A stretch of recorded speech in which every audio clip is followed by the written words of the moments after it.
Hello guys, જય શ્રી કૃષ્ણ. કેમ છો? બધા મજામાં જશો? તો અત્યારે નાસ્તો ચાલી રહ્યો છે.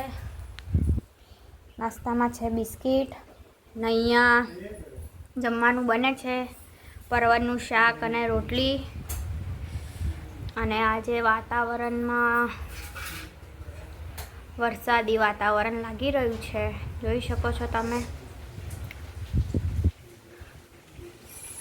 શાક બતાવું, પરવળનું શાક બને છે આજે, અને રોટલી કે ભાખરી જોડે રોટલી શાક રોટલી કરી છે. પરવળનું શાક રોટલી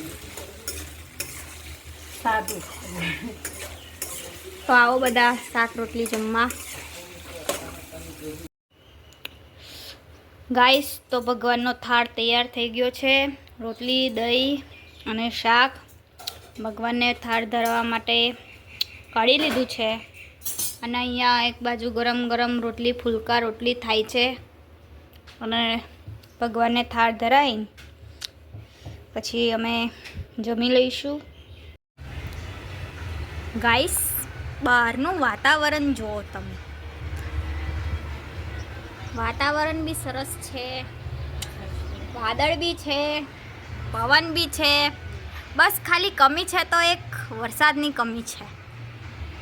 વાંધો નહીં, એ બી પડી જશે. અહીંયા એક બાજુ કપડાં વાળવાનું કામ ચાલે છે, જુઓ. અને વાગ્યા છે 4:30. બધા કામ ધંધે લાગી ગયા છે, જુઓ. ગાઈસ, અહીંયા મેં ચા બનાવું છું, મમ્મી કપડાં વારે છે. ચા થાય છે ધીમા તાપે.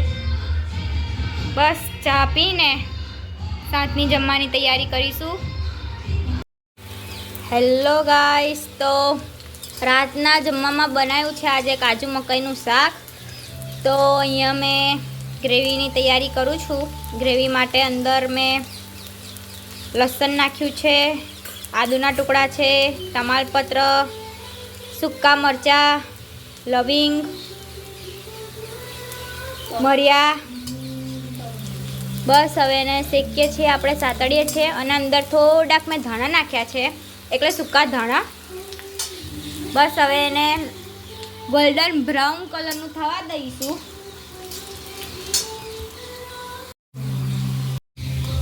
ગાઈસ, તો આ ગોલ્ડન બ્રાઉન કલરનું થઈ ગયું છે.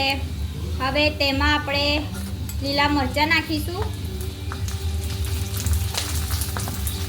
અને ડુંગળી નાખીને સાતળી લઈશ. ડુંગળી નાખીને ગોલ્ડન બ્રાઉન કલરની થવા દઈશું.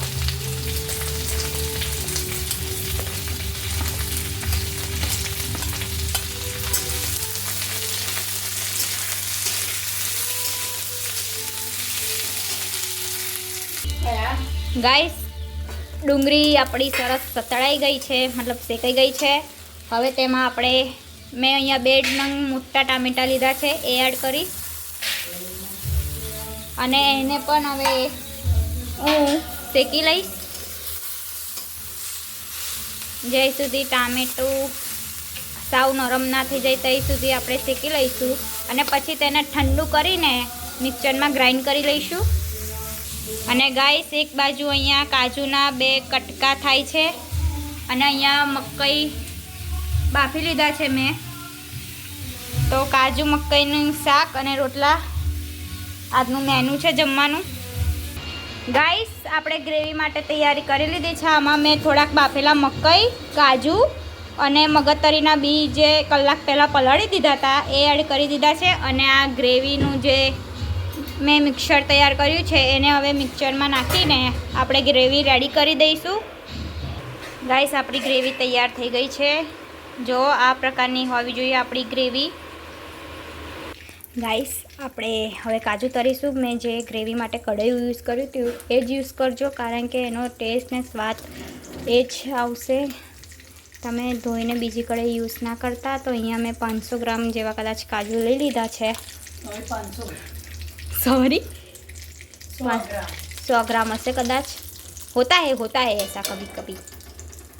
तो એ જ કઢાઈમાં મેં કાજુ ફ્રાય કરી લઈશ અને ત્યારબાદ એ જ કઢાઈમાં આપણે વઘાર કરી દઈશું. કોશિશ કરજો કે તમે એક જ કઢાઈ યુઝ કરો ગ્રેવી માટે અને સબ્જી માટે, કારણ કે પછી તેનો ટેસ્ટ બહુ જ બદલાઈ જશે. તો બસ હવે હું કાજુને ગોલ્ડન બ્રાઉન કલરના કરી દઈશ. તો ગાઈસ મેં અહીંયા કાજુ ફ્રાય કરી લીધા છે, જો ગોલ્ડન બ્રાઉન કલરના. હવે આપણે એના જ કઢાઈમાં વઘાર કરીશું. તો ગાઈસ અહીંયા હવે આપણે જીરું નાખીશું,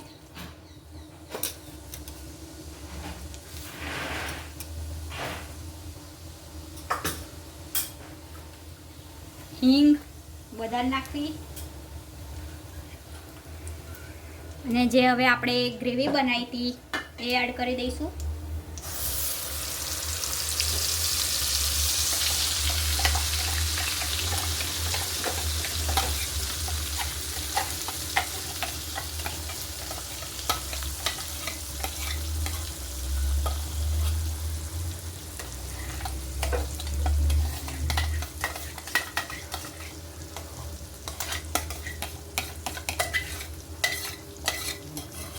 બસ હવે એને મિક્સ કરીને જ્યાં સુધી એમાંથી તેલ ઓઇલ છૂટું ના પડે ત્યાં સુધી આપણે શેકી લેવાની છે. ગાઈસ આપણી ગ્રેવી પાકી ગઈ છે.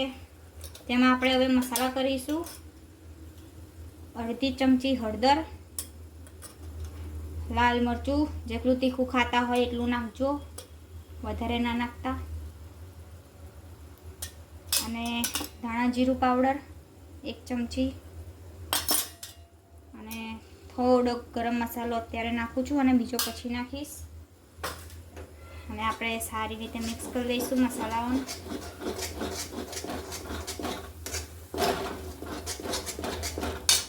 અને તેમાં પાણી એડ કરીશ થોડુંક.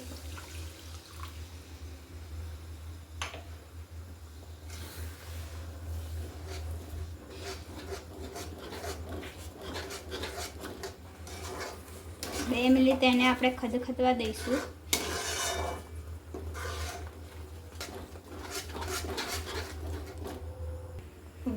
તો ગાઈસ મને અહીંયા થોડુંક પાણી ઓછું લાગતું હતું એટલે મેં થોડુંક એડ કરી દીધું છે.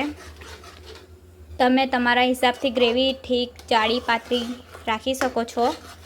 મેં અહીંયા આટલી કન્સિસ્ટન્સીની ગ્રેવી રાખી છે.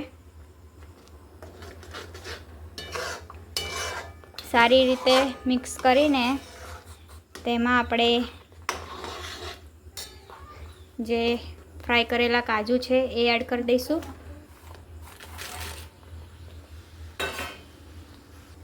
અને આપણે હવે બોઇલ કરેલા મકાઈ બી એડ કરી દઈશું. અને હવે મિક્સ કરીને સ્વાદ અનુસાર મીઠું નાખી દઈશું.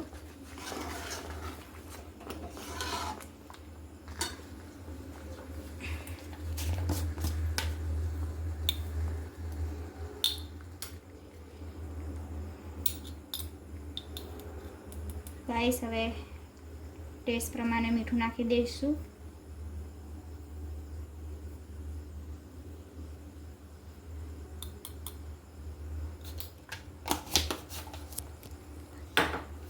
અને મિક્સ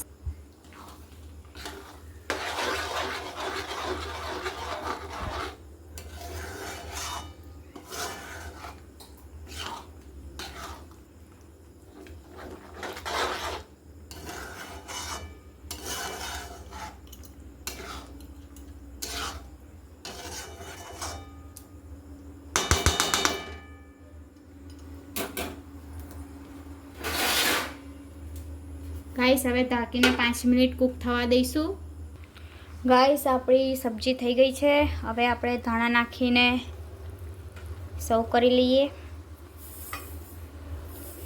ગાઈસ તમને આ રેસિપી ગમી હોય તો લાઈક, શેર એન્ડ કમેન્ટ કરજો. અને અમારી ચેનલને ફોલો કરવાનું ના ભૂલશો. તો બસ આપણી સરસ મજાની સબ્જી તૈયાર છે. Bye bye. તો મળીએ કાલ સવારે પાછા ફરી નવી રેસિપી સાથે.